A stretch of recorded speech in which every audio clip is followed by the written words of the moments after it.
mengatakan pahala menghafal Quran lebih banyak daripada baca. Paling minimal 4 kali lipat. Karena itu ayat menghafal disebutkan 4 kali dibandingkan ayat baca. Silahkan cek Quran surah ke-54. Ayat 17, ayat 22, ayat 32, ayat 40. Saya ulangi, ayat 17, ayat 22, ayat 32, ayat 40. Ada? 17, 22, baik. Kemudian 32 dan 40. Kenapa ketawa? Benar kan? 4 ayat 17, ayat 22, kemudian ayat 32 dan 40. 17, 22, 32, 40. Berapa kali disebutkan?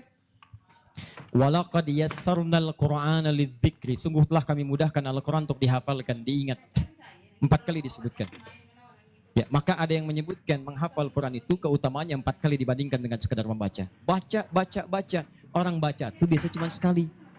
Dzalikal kitabu la raiba fihi hudal lil muttaqin. Sekali.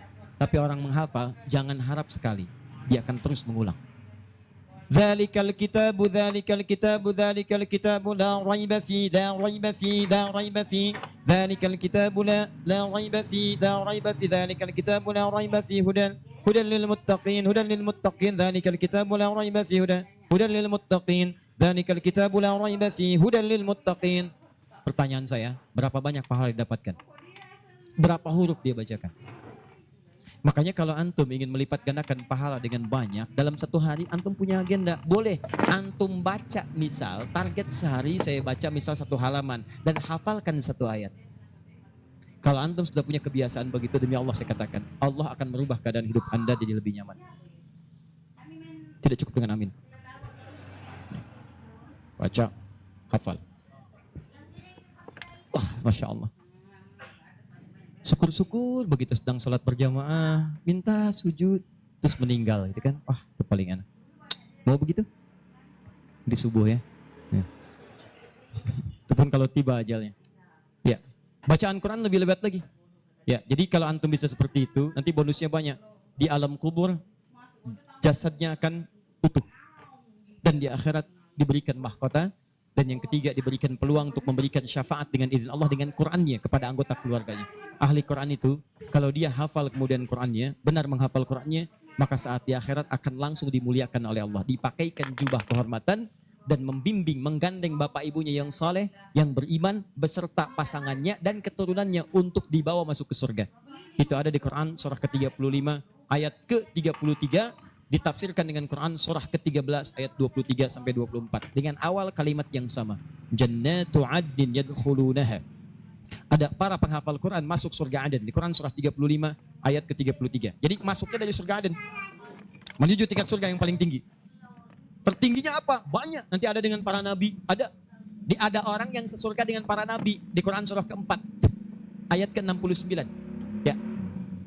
Wa may yuti'illaha wa rasul fa ulaika ma'al ladzina an'ama Allahu 'alaihim minan nabiyyin. Ada orang-orang yang masuk surga, orang taat kepada Allah dan Rasul, taat sekali. Saat di surganya semua dengan nabi, sesurga bersama semua nabi. Jadi ada beberapa nabi, ada semua nabi.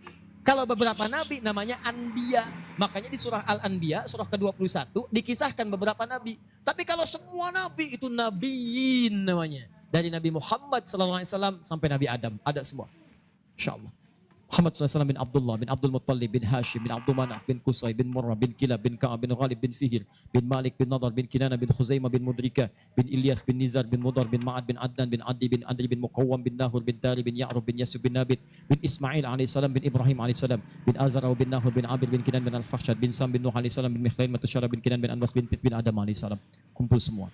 Jauh Nabi Ibrahim ke kanannya dari Sayyidah Sarah, muncul kemudian Ishak, dari Ishak Yaqub, dari Yaqub turun Yusuf, dari Yusuf terus sampai dengan ke Musa, ke Daud, ke Sulaiman dan seterusnya, muncul sampai ke Nabi Isa. Nabi Isa bapaknya Imran menikah dengan Hannah, samping kirinya kemudian ada Zakaria. Terus itu semua nabi antum bisa lihat.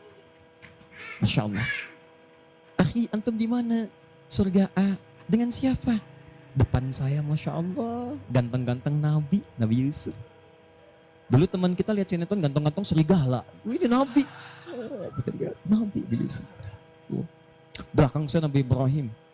Depan kiri saya Nabi yang punya tongkat jadi ular. Nabi Musa alaihissalam. kanan saya Nabi yang sangat saya rindukan, Nabi Muhammad SAW. Penghafal Quran, dia akan masuk, diberikan mahkota. Tafsirnya di At-Tirmidzi nomor hadis 2915. Begitu dia kemudian akan naik, maka Qurannya berkata, Allahumma halli, ya Allah, tolong hiasi dulu tubuhnya. Bedakan dengan yang bukan ahli Quran. Bedakan. Yuhallawna fiha min asawir. Demikian ayat Qurannya. Maka kemudian dia dihiasi dulu. Ada gelang-gelang emas, ada macam-macam, semua tubuhnya indah. Maka Allah firmankan, apa kata Allah? Begitu dikatakan Allahumma halli, maka kata Allah, pakaikan mahkota kehormatan. Begitu dipakaikan, ya Allah, berikan pula pada fasilitatornya, kedua orang tuanya, sepanjang mereka beriman, maka dipakaikan di atasnya mahkota yang lebih terang daripada sinar masuk mentari yang ke rumah. Ya Allahumma ya Allah, Allahumma halli, ya Allah, tambahkan kepada penghafal, bedakan dengan fasilitator. Fayulbasu ilaihi libasul karamah, maka dipakaikan jubah kehormatan.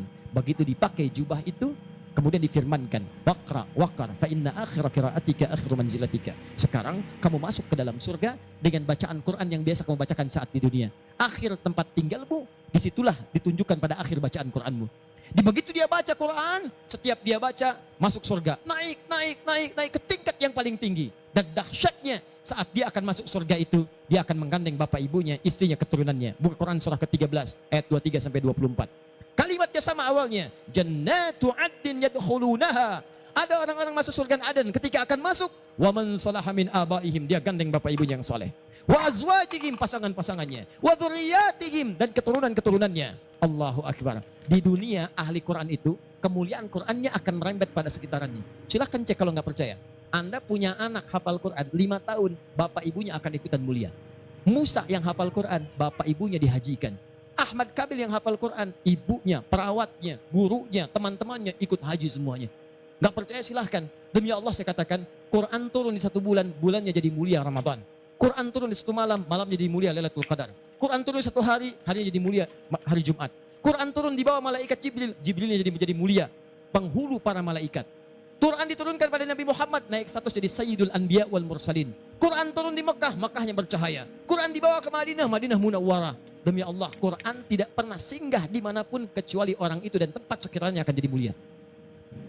Kalau di Semarang ini, antum bikin halaqah Quran, di Semarang ada berapa hafid di setiap tempat, demi Allah saya katakan akan terjadi perubahan di tempat. Semua akan mulia. Jadi begitu digandeng bapaknya, ibunya, wa azwajihim, pasangannya, wa dzurriyyatihim, anak-anaknya, cucunya masuk. Begitu masuk diparadekan, wal malaikatu yadkhuluna alaihim min kulli bab. Semua malaikat menyambut mereka di depan pintu surga, mengatakan salamun alaikum bima sabartum. Selamat, Anda telah sabar saat di dunia, menyiapkan bekal untuk pulang. Sabar menghafal Quran. Itulah yang disiapkan oleh Mu'adz. Anak usia 4 tahun, saat saya berada di Mesir, anak ini masih dini, belum balik. Matanya kata orang buta, tapi hatinya begitu bersih. Dia bilang pada ayahnya, abati yuridul Quran. Pak, saya pengen jadi ahli Quran. Saya pengen menghafal. Kata bapaknya, tempatnya jauh, 20 kilo. Kamu ini punya keterbatasan. Gak apa-apa, saya pengen menghafal. Dia belum cerita kenapa dia mesti menghafal. Begitu bapaknya melihat tekadnya kuat, maka dari motor sederhananya dimodifikasi. Depannya dashboardnya diperbaiki. Supaya bisa menyimpan catatan Quran, lembaran-lembaran mushaf. Jadi begitu berangkat tidak ingin ada waktu yang sia-sia. Di jalan, beliau kemudian di jalan kadang melihat ke bawah. Bacakan Quran, anaknya dengar. Bacakan Quran, anaknya dengar. Begitu sampai di tempat belajar, dia tinggal mendengarkan syekhnya. Perbaiki, baca lagi. Setoran, pulang. Yang paling menarik, setelah berapa lama anaknya hafal Quran yang tidak melihat diantar hafal Quran, bapaknya yang mengantar belum hafal. Tapi yang dahsyat, ingat baik-baik. Berlaku hadis Nabi di sini. Siapa yang memfasilitasi pada kebaikan, maka dia mendapat pahala yang sama dengan yang mengerjakan tanpa dikurangi sedikit pun. Itulah hikmahnya dalam ilmu hadis. Kenapa setiap anak ketika meriwayatkan hadis, nama anaknya dihilangkan, nama bapaknya disebutkan. Antum pernah dengar Ibnu Abbas? Nama aslinya Abdullah. Kenapa Abdullahnya dicoret? Disebutkan Abbas bapaknya. Ibnu itu anak laki-laki, Abbas bapaknya, anaknya Abbas. Ibnu Umar, nama aslinya Abdullah. Abdullahnya dicoret, disebutkan bapaknya Umar. Kenapa disebutkan nama orang tua, nama anaknya dihilangkan? Para pakar hadis itu luar biasa untuk menunjukkan bahwa amalan anak ini hasil didikan orang tuanya. Yang begitu diamalkan hadis ini, bukan cuma anaknya, bapaknya pun dapat bagiannya. Abbas itu pengusaha, Abbas tuh pedagang, sibuk luar biasa, masih sempat mampir ke majelis Nabi. Cuman nggak selamanya bisa di situ karena ada kesibukan berbisnis. Maka beliau menginvestasikan anak bungsunya namanya Abdullah kecil untuk belajar di majelis Nabi. Boleh saya nggak ikutan, tapi anak saya mesti ikut untuk menyampaikan ke keluarga. Maka disimpan di situ. Anaknya masih muda, kecil, dengar, kadang merangkak, kadang main dan seterusnya. Tapi tahukah Anda, begitu Nabi wafat, anak itu usia 13 tahun. Nabi wafat sudah hafal 2000 hadis. Yang mesti Anda tahu, setiap beliau meriwayatkan hadis, dibuang kalimat Abdullahnya, disebutkan Abbasnya. Karena peran ayahnya yang mendidik dengan baik, maka setiap hadis ini disebutkan Abbasnya dapat, Abdullah kecil dapat. Semuanya dapat. Demikian dengan Quran. Bapaknya mengantar belum hafal, anaknya hafal. Begitu sudah hafal, di sini saya mau sebutkan. Perhatikan baik-baik.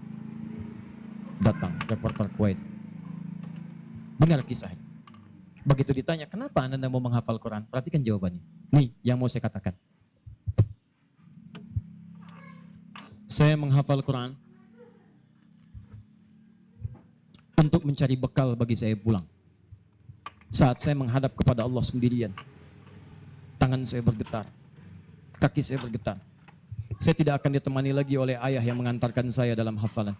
Ibu saya tidak akan menemani, saudara saya tidak akan menemani. Saya akan sendirian bersama Allah. Ini anak masih kecil, mata nggak bisa lihat, belum balik, sudah punya pikiran demikian. Kalimatnya apa selanjutnya? Kata beliau, saya akan katakan di hadapan Allah dengan perasaan gemetar. Ya Rabb, jika memang bekal saya belum cukup untuk mendapatkan ridhamu sampai saat ini, maksudnya surga, maka mohon ya Allah, kurangi siksaan saya di neraka dengan Quran yang telah saya hafalkan ini. Ya Rabb, jika bekal saya belum cukup sampai saat ini untuk mendapatkan ridhamu, saya telah berhafal Quran ya Allah, saya telah berusaha menghafal Quran untuk saya bawa sampai dengan saat ini. Kalaupun itu belum cukup mendapatkan ridhamu untuk masuk surga, tolong ya Allah, walaupun saya ke neraka, kurangi siksaan saya di neraka dengan Quran yang telah saya hafalkan. Anak buta, mata belum bisa melihat, keadaan demikian, belum balik, dia sudah mencari bekal untuk pulang. Duhai Anda yang katanya pengen ke surga, surganya Firdaus, pengen bersama Nabi, demi Allah saya katakan, dari 24 jam Allah berikan pada Anda, berapa yang sudah Anda siapkan mencari bekal akhirat? Ayo kumpulin dunia, ayo silakan, silakan, gak ada yang larang. Cuma satu saat, Anda akan lihat siapa yang tertawa, siapa yang tertunduk lesu membawa catatan amalnya. Itu saya sarankan bagi Anda, ayo besok bikin. Nih, sholat mau di mana? Baca Quran mau berapa ayat? Hafalan mau berapa ayat? Mesti beda. Antum lahir belum hafal Quran wajar. Masa pulang pun gak ada yang dibawa? Ayo bawalah walaupun cuma satu ayat. Ya, saya satu surat Ustaz, An-Nas, tambah. Ya, jelas?